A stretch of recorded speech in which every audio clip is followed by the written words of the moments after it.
Hello hey guys, welcome back. Today is 17th of June और आज के newspaper में कौन कौन से इंपॉर्टेंट न्यूज़ और कौन कौन से इंपॉर्टेंट एडिटोरियल है उसके बारे में डिस्कशन करेंगे। चलो, डिस्कशन से पहले आपने एक क्वेश्चन का आंसर देना है which is related to economy और ये प्रीलिम्स का क्वेश्चन है। देखिए, consider the following statement regarding the reinflation. Reinflation क्या होता है? Number one, it is a situation often deliberately bought by the government to reduce unemployment and increase demand by going for higher levels of economic growth. Number one है. Number two, reflation can also be understood from a different angle when the economy is crossing a cycle of recession and government takes some economic policy decision to revive the economy from recession. Number three है भाई, यहाँ पे it is a situation in an economy when the inflation and unemployment both are at higher level contrary to conventional belief. तो आपने बताना है कौन सा ऑप्शन सही है। Only one, one and two, two and three और ऑल ऑफ द अबव। ठीक है, तो ये आप कमेंट सेक्शन में बताओगे। इसका आंसर है जो वो आपको कल मिल जाएगा। प्रॉपर तरीके से डिस्कस करेंगे इस चीज़ को। चलिए पहली न्यूज़ पे चलते हैं। जो पहली न्यूज़ है आपने कल ही पढ़ लिया होगा न्यूज़पेपर, अपने न्यूज़ चैनल्स पे बहुत ज़्यादा आ रहा था कि ये GS2 से रिलेटेड है न्यूज़। और यहाँ पे जो एक हमने स्कीम डिस्कस की थी अग्निपथ, उसके अगेंस्ट जो चीज़ें हैं वो बहुत ही ज़्यादा वायलेंट हो चुकी हैं। कुछ के जो ट्रेन्स हैं उनको आग लगा दी गई है, 34 ट्रेन्स को कैंसिल करना पड़ गया है। और जो अपोजिशन और ट्रेड यूनियंस हैं उन्होंने भी ये वाली जो चीज़ है उसको ज्वाइन कर लिया। देखिए, हम ये नहीं बोलते कि कोई चीज़ को, किसी चीज़ के अगेंस्ट आवाज़ उठाना गलत है। आवाज़ उठाओ, लेकिन इस तरह से अगर आप आवाज़ उठा रहे हो कि जो पब्लिक प्रॉपर्टी है उसको आग लगा के या फिर जला जलू के या फिर प्रॉब्लम क्रिएट करके, वो एक चीज़ जो है वो गलत हो जाती है। हाँ, अगर उनको लग रहा है कि यार ये चीज़ गलत है और गवर्नमेंट उसको सुन रही है, क्योंकि गवर्नमेंट सुन रही है कैसे, मैं आपको बताता हूँ। देखिए, अब opposition parties, trade union, farmer association, youth organisation and students outfit और various political affiliation joined in course to support the protest against the scheme to recruit soldiers. अब यहाँ पे जब ये चीज़ हुई कि यहाँ पे प्रोटेस्ट होना स्टार्ट हो गया, तो उन्होंने क्या किया, जो हायरिंग की एज थी गवर्नमेंट ने वो क्या कर दी, इंक्रीज़ कर दी। अब इससे हमें क्या पता चल रहा है? इससे हमें यही तो पता चल रहा है कि भाई गवर्नमेंट सुन रही है अगर आप सुनाना चाहोगे। लेकिन अगर आप प्रोटेस्ट इस तरह से करना चाहते हो, वो भी वॉयलेंट प्रोटेस्ट, वो फिर क्या हो जाएगा, गलत हो जाएगा ना। तो इससे देखो, हाँ ठीक है, चीज़ें शायद जल्दी सॉल्व हो जाए लेकिन आपके लिए, लेकिन जो पब्लिक प्रॉपर्टी को आप जला रहे हो, और if you want to be recruit in this government job only, है ना, जो रेलवेज़ है, आप उसी में रिक्रूटमेंट अपनी करवाना चाह रहे हो या फिर आर्मी में रिक्रूटमेंट अपनी करवाना चाह रहे हो, तो आर्मी या फिर रेलवे के जो एम्प्लॉयज़ है वो ऐसा तो नहीं करते। मुझे लगता है कि जो गाड़ियाँ उनको आग लगा देंगे, लोगों के खुद के प्राइवेट व्हीकल तोड़ेंगे, वहाँ पे बसें खड़ी हैं, बसों को बंद करवा देंगे, है ना। ये चीज़ के बारे में अब गवर्नमेंट को सोचना चाहिए कि किस तरह से इसको सुप्रेस करना है। सुप्रेस ही बोलेंगे क्योंकि इसको ख़त्म करना पड़ेगा, अदरवाइज़ दूसरे लोगों के लिए जो ना तो प्रोटेस्ट कर रहे हैं, ना ही उनको कोई इंटरेस्ट था इस चीज़ में, उनके लिए प्रॉब्लम क्रिएट हो जाएगी। चलिए नेक्स्ट न्यूज़ की बात करेंगे। ये इतनी न्यूज़ है, अगर इसके बारे में कुछ इंपॉर्टेंट एडिटोरियल आई थिंक आएगा ही आएगा, उसको बाद में डिस्कस करेंगे। ठीक है जी। अब नंबर 2 है इसमें, demolition should not be retaliatory, Supreme Court tells UP government. तो वो कहते हैं कि अगर हाँ आपको लगता है कि भाई डिमोलिश करना है किसी के घर को, वो इलीगल है या फिर कोई भी प्रॉब्लम है, उसको करो, लेकिन रिटेलिएटरी नहीं होना चाहिए कि आप ढूंढ के पकड़ के उसको कर रहे हो, उसके घर की डिमोलिशन कर रहे हो। हम 3 दिन से ये चीज़ है जो वो पढ़ रहे हैं, GS2 का पार्ट बन जाती है ये भी। ठीक है, तो रूल ऑफ लॉ को साथ में लेकर चलना है। अब तीसरी जो चीज़ है, जो तीसरी न्यूज़ है, वो बहुत ही गंदे लेवल की न्यूज़ है। वो गंदे लेवल की न्यूज़ क्यों है उसके बारे में बात करेंगे। देखिए, जो डेली कोविड के केसेस है वो अगेन बढ़ना उन्होंने स्टार्ट कर दिया है, 12,000 मार्क पे पहुंच चुके हैं। और Mumbai report highest number of fresh infection 2366। ठीक है, कि वही है कि अगर लॉकडाउन या फिर कुछ इस तरह का लगेगा तो it will be a problem for the whole of the country. तो उससे पहले मुझे लगता है सरकार को या फिर लोगों को खुद से देख लेना चाहिए कि किस तरह से उनको मास्क लगाने हैं और किस तरह से अपने आप को प्रोटेक्ट करने। अदरवाइज ये जो सिचुएशन है अब हाथ से निकल जाएगी और लोग बहुत ज़्यादा परेशान हो जाएंगे। ठीक है जी। चलिए नेक्स्ट न्यूज़ की बात करेंगे। जो नेक्स्ट न्यूज़ आज हमने डिस्कस करनी है, वेरी इंपॉर्टेंट, जो कि है हमारा एक एडिटोरियल। यहाँ पे इसको ध्यान से देखिए, वेटिंग फॉर जॉब्स, ये हमारा यहाँ पे एक एडिटोरियल है। इसमें क्या क्या चीज़ें दी गई हैं। नंबर 1 चीज़ यहाँ पे ये बोली जा रही है कि यार जो सिग्निफिकेंट हमारा डेमोग्राफिक डिविडेंड है, आपको आई होप डेमोग्राफिक डिविडेंड पता होगा कि जो डेमोग्राफिक डिविडेंड का मतलब हो गया कि जो वर्किंग एज पॉपुलेशन पॉपुलेशन है 15 टू अपना हम बात करते हैं कि जब तक जो लोग हैं वो काम कर पाए, है ना। तो जो हमारी वर्किंग एज पॉपुलेशन है, आपने ये भी बताना है वर्किंग एज पॉपुलेशन कितने से कितने तक रहती है, ठीक है जी। और उसी में आप रिटायरमेंट एज को मत काउंट करना, लेकिन अपनी तरफ से बताना कि कितनी हम रखते हैं, 15 टू आपने आगे की बतानी है, ठीक है। तो जो ये वर्किंग एज पॉपुलेशन है वो हमारी ज़्यादा है as comparison to non working age population. मतलब जो यूथ है वो ज़्यादा है, हम यूथ भी नहीं बोल सकते, जो लोग काम कर सकते हैं वो ज़्यादा है as comparison to non working age population. Dependency कम है हमारी कंट्री में आज की डेट में।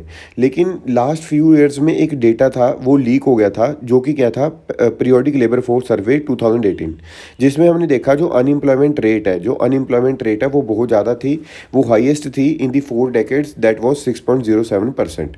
तो जो latest periodic labour force survey आया है उसमें ओवरऑल जो अनएम्प्लॉयमेंट रेट है वो 4.2% हो चुकी है, ठीक है, वो कम हुई है। और जो लेबर फोर्स पार्टिसिपेशन रेट है वो भी इंक्रीज़ हुई है, 41.6% हुई है। ये तो एक अच्छी चीज़ है, लेकिन इसमें कुछ कुछ प्रॉब्लम्स है। वो प्रॉब्लम्स क्या है उसके बारे में डिस्कशन करते हैं। जो पीरियोडिक लेबर फोर्स सर्वे है उसका डेटा ने बोला कि will not bring much cheer to the government despite a decrease in unemployment. वो क्यों? दिस इज बिकॉज जो डिक्रीज हुआ है, जो says the periodic labour force surveys has also coincided with the transfer of employment into low productive, ठीक है, low productive और unpaid jobs away from the salaried employment. कि उन्होंने क्या किया है कि जो लो प्रोडक्टिव या फिर अनपेड जॉब्स थी उनकी तरफ जो लोग हैं वो ज़्यादा झुकाव हो चुका है, ऑब्वियसली, क्योंकि जो जिनको जॉब नहीं मिल रही उनको लगता है कि हाँ यार जो भी जॉब मिल जाए तो हम उसको करना वो पसंद कर रहे हैं।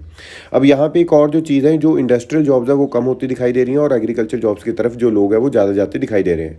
मतलब क्या है, फिर वही सेम चीज़ हमें पता चलेगी कि यार जो प्रोडक्टिविटी है वो कम होएगी, जो डिसगाइज अनएम्प्लॉयमेंट है वो इंक्रीज़ होती है हमें दिखाई देगी।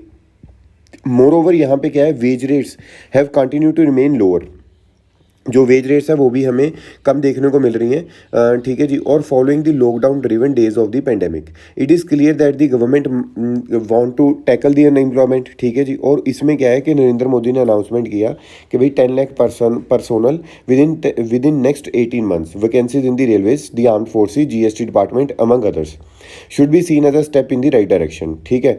तो ये एक चीज़ यहाँ पे बोली जा रही है जो कि आपने एक अच्छे वे से याद रखनी है। तो ऑब्वियसली कि ये जो स्कीम आई है वो हमें हेल्प और करेगी। ऐसा नहीं है कि भाई जो अनएम्प्लॉयमेंट रेट है वो तो कम ही है, तो ये स्कीम लॉन्च क्यों की गई? ये स्कीम लॉन्च की गई है क्योंकि उनको भी पता है कि जो प्रोडक्टिव जॉब्स है वो ऑलरेडी कम हो चुकी हैं। देखिए नेक्स्ट न्यूज़ की बात करेंगे। नेक्स्ट न्यूज़ है race for the relevance, the Fed rate hike can accelerate the exit of the foreign portfolio investment. देखिए ये प्रॉपर डिटेल में डिस्कस किया था, अगर किसी बच्चे को अभी नहीं याद कि किस तरह से हमने डिस्कस किया था उसके लिए हम दोबारा से इसको डिस्कस करते हैं। अब इसमें क्या क्या चीज़ें आती हैं अगर हम बात करें, सपोज कर लो कि जो फेड है, मतलब फेड्स का मतलब हो गया जो यूएसए का रिजर्व बैंक है, मतलब जो यूएसए का सेंट्रल बैंक है, उसने क्या किया, वहाँ पे इंटरेस्ट रेट को इंक्रीज़ कर दिया, ठीक है। इंटरेस्ट रेट को क्यों इंक्रीज़ करेगा? ताकि जो लोन है वो क्या हो जाए, महंगे हो जाए, और लोन के महंगे होने से मनी सप्लाई वहाँ पे क्या हो जाएगी, डिक्रीज़ हो जाएगी। तो वो इन्फ्लेशन को कंट्रोल कर पाएंगे क्योंकि वहाँ पे इन्फ्लेशन बहुत ज़्यादा हो चुकी है, ठीक है। यूएसए में ध्यान से सुनना, यूएसए की जो रिजर्व बैंक है, मतलब जो यूएसए का सेंट्रल बैंक है, उसने इंटरेस्ट रेट इंक्रीज़ कर दिया। अब इंटरेस्ट रेट के इंक्रीज़ होने से हो क्या रहा है, एक तो मनी सप्लाई कम होगी। अब मनी सप्लाई कम होने से जितने भी इन्वेस्टर थे वो क्या करते थे, मनी को उठाते थे कहाँ से, यूएसए से पैसे को उठा के इंडिया में इन्वेस्ट करते थे, क्योंकि उनको पता था कि जो मैक्सिमम हमें रिटर्न मिलेगी वो इंडिया में मिलेगी, ठीक है जी। अब एक तो मनी सप्लाई कम होगी तो जो पैसा है हमारी मार्केट में क्या हो गया, लेस मनी, ठीक है, लेस मनी फ्रॉम आउटसाइड, पहली चीज़। नंबर 2, अब सपोज करके चलते हैं कि आप लोग इंडिया के हो और इंडिया में आपको लग रहा है कि यार मेरे पास पैसा तो है लेकिन मुझे बाहर इन्वेस्ट करना पड़ेगा क्योंकि यहाँ पे मुझे रिटर्न नहीं आ रही।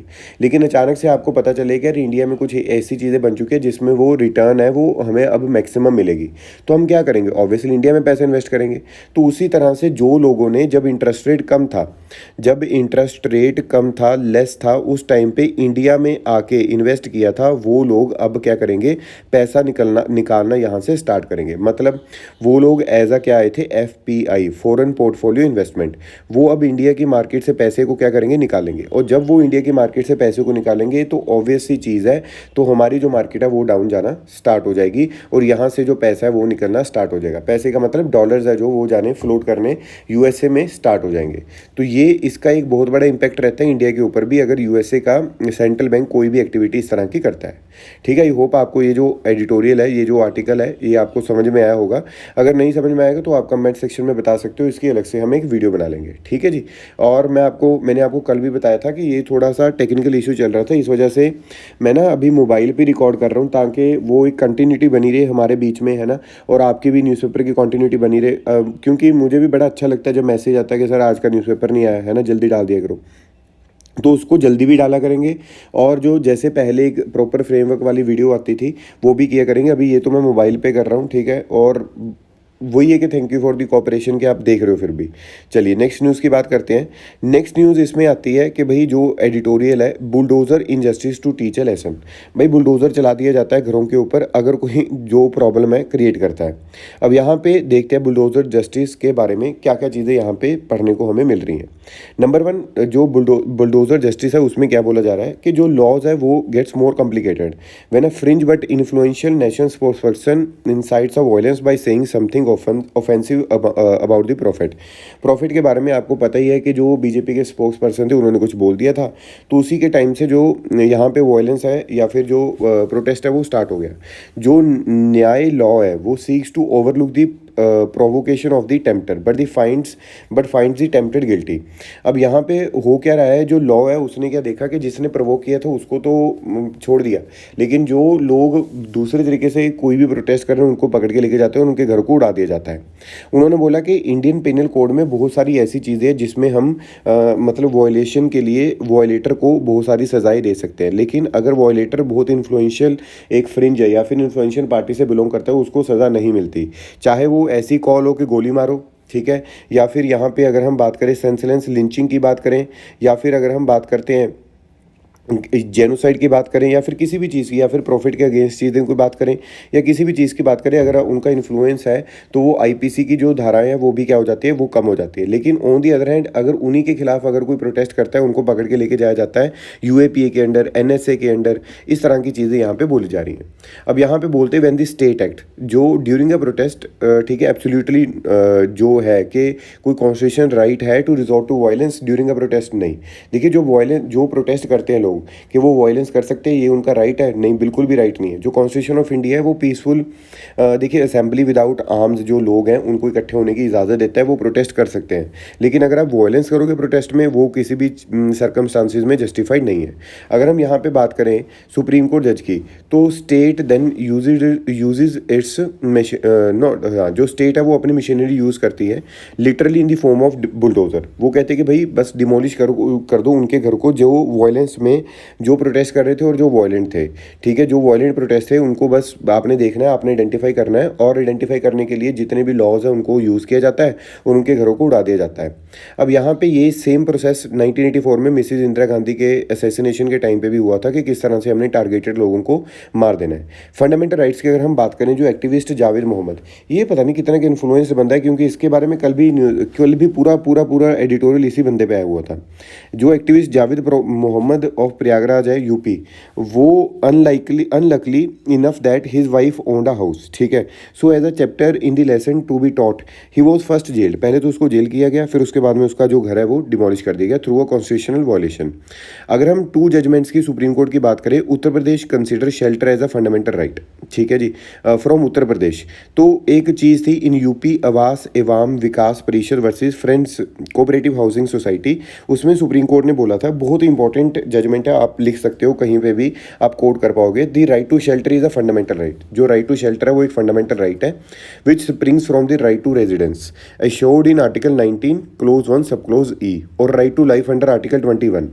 और एक और चीज़ in Chameli Singh versus state of Uttar Pradesh, it was held that the right to shelter when used as an essential requisite to the right to live should be deemed to have been granted as a fundamental right। एक चीज़ ये, अब यहाँ पे हमें यही देखने को मिल रहा है कि जब इतने ज़्यादा जजमेंट्स आई हुई हैं, इतने ज़्यादा राइट्स हैं, तो उसको डिमोलिश करना बिना बताए या फिर बिना किसी चीज़ को नोटिस को भेजे, वो एक बहुत चीज़ गलत हो जाएगी। अब मिस्टर जावेद को बोला गया कि भाई हमने नोटिस तो आपको भेजा था, लेकिन नोटिस कहाँ पर भेजा था, उसकी दीवार पर लगा दिया घर की। सैटरडे को लगाया और संडे को आ गए, और संडे को छुट्टी होती है भाई, और संडे को तो छुट्टी होती है, तो ये चीज़ एक इलीगल वे से की जा रही है। यहाँ पे ये बोला जा रहा है, पहली चीज़ यहाँ पे इलीगलिटी क्यों है? पहली चीज़ तो जो घर आप इलीगल बोल रहे हो उसके आप उस बंदे से टैक्स कलेक्ट कर रहे हो, तो फिर टैक्स क्यों कलेक्ट करते हो अगर वो इलीगल था? नंबर टू यहाँ पे बोला जा रहा है may be he was sick और आउट ऑफ टाउन। वो जो रूटीन मतलब थी कि भाई उसने प्रेजेंट होना था वहाँ पे, वो हो नहीं सका क्योंकि सैटरडे को नोटिस लगता है और संडे को उड़ा दिया जाता है। अब यहाँ पे वही सेम चीज़, mister Javed house has been demolished on Sunday which is a government holiday. ठीक है, लेकिन वहाँ पे हॉलीडे की बात ही नहीं हुई। तो फोर्थ जो डिमोलिशन ऑर्डर था वो पेस्टेड ऑन द वॉल, मैंने पहले बताया सैटरडे नाइट को लगाया गया और संडे को सुबह ही आगे कहते उड़ाना है आपका घर। ठीक है जी, तो इस तरह की जो चीज़ है उसको थोड़ा सा अवॉइड करना चाहिए, सरकार को देखना चाहिए कि किस तरह से हम अवॉइड कर सकते हैं। मोरोवर अगर नहीं करेंगे अवॉइड तो वो एक प्रॉब्लम खुद के लिए क्रिएट करना स्टार्ट कर देगी सरकार के लिए। अब यहाँ पे जो कंक्लूजन है वो यही बोला गया, accountability jurisprudence must take root in India, the culture of impunity banished, or the disband of the Uttar Pradesh State Human Rights Commission, a body that apparently sees no evil, hears no evil and does no good। जो state human rights है उत्तर प्रदेश की उसको demolish कर दो, उसको खत्म ही कर दो क्योंकि उसको तो कुछ पता नहीं लग रहा। और कंक्लूजन क्या है, the tempter has achieved her purpose and the tempted can only feel sorry for themselves and say good to the rule of law. ठीक है, तो ये इस चीज़ के बारे में हमें प्रॉपर जानकारी चाहिए थी। बहुत अच्छा एडिटोरियल लिखा हुआ है, अगर आप इसमें से कुछ चीज़ें नोट डाउन करना चाहते हो आप कर सकते हो। नेक्स्ट न्यूज़ की बात करते हैं। जो नेक्स्ट न्यूज़ आज हमने डिस्कस करनी है वो है क्रिप्टो क्रैश। जो क्रिप्टो मार्केट है वो क्रैश हो रही है। देखिए नॉर्मल सी बात है, हमने पहले भी फेड रेट के बारे में डिस्कस किया।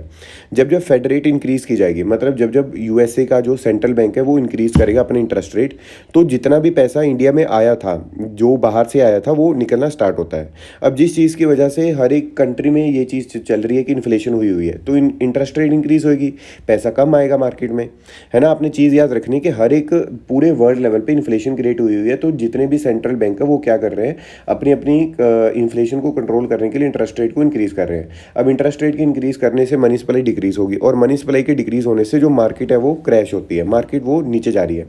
और उसी स्टॉक मार्केट के बिहाफ पे यहाँ पे ये बोला जा रहा है कि fall in the price of cryptocurrency is in line with the fall in the price of the stocks as central bank such as US federal bank tighten monetary policy to fight the inflation. ठीक है, तो same चीज़ जो हमने ऊपर discuss की वही है, लेकिन यहाँ पे जो क्रिप्टो करेंसी एनालिस्ट है वो ये बोल रहे हैं कि भाई ये राइट टाइम है जहाँ पे जब आपको इन्वेस्ट करना चाहिए। लेकिन कई लोग ऐसे बोल रहे हैं कि ये जो स्केप्टिक्स है वो ये बोल रहे हैं कि यही एंड है क्रिप्टो करेंसी का, क्योंकि वो किसी ने भी यहाँ पे आज तक लीगलाइज नहीं किया। नेक्स्ट जो न्यूज़ है, the move to link credit cards with UPI. देखिए जो यूपीआई हम यूज़ करते हैं यूनिफाइड पेमेंट इंटरफेस जो कि एनपीसीआई ने बनाया है, उसमें क्रेडिट कार्ड को अटैच करने की बात की जा रही है। तो ऑब्वियसली अगर ये अटैच हो जाएगा तो जब आप पे किया करोगे तो आपके पास ऑप्शन आ जाया करेगी कि आप डेबिट कार्ड से पे करना चाहते हो या क्रेडिट कार्ड से। ठीक है, तो वो कुछ ईजी हो जाएगा, मे बी क्रेडिट कार्ड की जो कंजम्पशन आपकी इंक्रीज़ हो सकती है। ठीक है जी, चलिए नेक्स्ट न्यूज़ की बात करते हैं। जो नेक्स्ट न्यूज़ आज हमने डिस्कस करनी है वो किस चीज़ के रिगार्डिंग है, वो आएगी तब ये रहेगा, वो रिगार्डिंग है स्टैगफ्लेशन। देखिए यहाँ पे स्टैगफ्लेशन होता क्या है। अब स्टैगफ्लेशन हमारी कंट्री में भी एक टाइम पे हमें देखने को मिला था थोड़ा बहुत। अब सपोज कर लो लॉकडाउन हो गया है ना, लॉकडाउन में आपने क्या देखा, जो ग्रोथ है वो डिक्रीज़ होगी। अब इस ग्रोथ को इंक्रीज़ करने के लिए सेंट्रल बैंक क्या करता है, जो इंटरेस्ट रेट है उसको डिक्रीज़ करता है। ऑब्वियसली इंटरेस्ट रेट को अगर डिक्रीज़ करेगा तो मनी सप्लाई मार्केट में क्या हो जाएगी, इंक्रीज़ हो जाएगी। अब मनी सप्लाई तो इंक्रीज़ हो जाती है, लेकिन मार्केट में वो मनी सप्लाई इंक्रीज़ होने के बाद भी कुछ एक्ट नहीं करती, और जो ग्रोथ है वो डिक्रीज़ होती रहती है, और जो इन्फ्लेशन है वो इंक्रीज़ हो जाती है। याद रखना है आपने चीज़, ये बड़ी गंदी हैंड राइटिंग में लिखा जा रहा है क्योंकि मैंने आपको पहले ही बताया मोबाइल पर रिकॉर्ड कर रहा हूँ। ग्रोथ डिक्रीज़ हो रही है, इन्फ्लेशन इंक्रीज़ हो रही है, और जो अनएम्प्लॉयमेंट है वो भी इंक्रीज़ होती है। अगर ये तीन कंडीशन बने, याद रखना इस चीज़ को, अगर ये तीन कंडीशन बने, ग्रोथ डिक्रीज़, अनएम्प्लॉयमेंट इंक्रीज़ और इन्फ्लेशन इंक्रीज, ठीक है, तो हम उस चीज़ को क्या बोलते हैं, स्टैगफ्लेशन। मतलब जो सरकार है वो तो चाहती थी कि ग्रोथ इंक्रीज हो, लेकिन due to some bottlenecks, due to some conditions, ये जो ग्रोथ है वो इंक्रीज नहीं हो पाती। On the other hand money supply के इंक्रीज होने से इन्फ्लेशन इंक्रीज हो जाती है और अनएम्प्लॉयमेंट भी बढ़ती रहती है। अब इसके बारे में क्वेश्चन डिस्कस करेंगे और आपने इसका आंसर बताना है। With reference to the stagflation which of the following statement is correct. Number 1, it is a situation often deliberately bought by the government to reduce unemployment and increase demand by going for higher levels of economic growth. ठीक है, ये वो situation है जो often deliberately ये चीज़ की जाती है गवर्नमेंट के द्वारा। It can also be understood from a different angle when the economy is crossing a cycle of recession and government takes some economic policy decision to revive the economy from recession. Number 3, it is a situation in an economy when inflation and unemployment both are at higher level contrary to conventional belief. और D point है all of the above. ठीक है, तो इस चीज़ को आपने एक अच्छा आंसर बताना है, देखना है कि क्या आंसर इसका बन सकता है। चलिए नेक्स्ट न्यूज़ की बात करते हैं। Sensex falls 2% after Fed raises rate. मैंने आपको पहले ही बताया था कि जब जब जो यूएस का फेडरल बैंक है वो अपनी इंटरेस्ट रेट को इंक्रीज़ करेगा तो हमारी जो सेंसेक्स है, जो हमारी स्टॉक मार्केट है, वो आपको नीचे जाती दिखाई देगी। अब नेक्स्ट जो न्यूज़ है, it is about the WTO set to extend e com tariff freeze in provisional deal. ये बड़ा ही मतलब छोटी सी एक लाइन है यहाँ पे, ये चीज़ आपने याद रखनी है कि जो डब्ल्यूटीओ मेंबर्स है reached a provisional deal on Thursday to extend a moratorium on applying duties to electronic transmission until the next ministerial meet likely to be in 2023। मतलब जो मोरेटोरियम है ड्यूटीज़ को अप्लाई करने में इलेक्ट्रॉनिक ट्रांसमिशन में, वो चलेगा टिल 2023। उसके बाद में देखेंगे क्या डिसीजन आता है। ये क्वेश्चन आपने बताना है। ये क्वेश्चन है रिगार्डिंग दी डब्ल्यूटीओ। यहाँ पे पहली चीज़ है, वो कहते हैं पब्लिक डिस्ट्रीब्यूशन सिस्टम वो ग्रीन बॉक्स सब्सिडी में आता है। ठीक है, ये सही है या गलत है, ये चीज़ आपने बतानी है। जो पब्लिक डिस्ट्रीब्यूशन सिस्टम है, पीडीएस है, वो ग्रीन बॉक्स सब्सिडी में आता है। और ये आपने ये बताना है कि नॉट करेक्टली मैच्ड, कौन सा जो पेयर है वो करेक्टली मैच्ड नहीं है। नंबर 2, प्रोडक्शन लिमिटिंग सब्सिडी वो अम्बर बॉक्स सब्सिडी में आता है। और मिनिमम सपोर्ट प्राइस वो आता है ब्लू बॉक्स सब्सिडी में। ठीक है, तो ये चीज़ आपने बताना है। एमएसपी जो है वो कहते कौन कौन सी चीज़ गलत है आपने ये बतानी है। एमएसपी है जो वो ब्लू बॉक्स सब्सिडी में आता है, प्रोडक्शन लिमिटिंग सब्सिडी है जो वो अम्बर बॉक्स सब्सिडी होगी, और पीडीएस ग्रीन बॉक्स सब्सिडी में। ठीक है, तो इनमें से आपने बताना है कौन सी चीज़ करेक्टली मैच्ड नहीं है। ठीक है जी। सो आज के न्यूज़पेपर में इतना ही था। आगे आने वाली अपडेट्स के लिए हमारा जो चैनल आप उसको ज्वाइन कर सकते हैं। अगर किसी का ऑप्शन आपको लगे कि भाई इसका गलत बन रहा है, आप खुद का ऑप्शन क्रिएट कर सकते हैं। कमेंट सेक्शन में आंसर देने की जरूर कोशिश करिएगा। Thank you so much.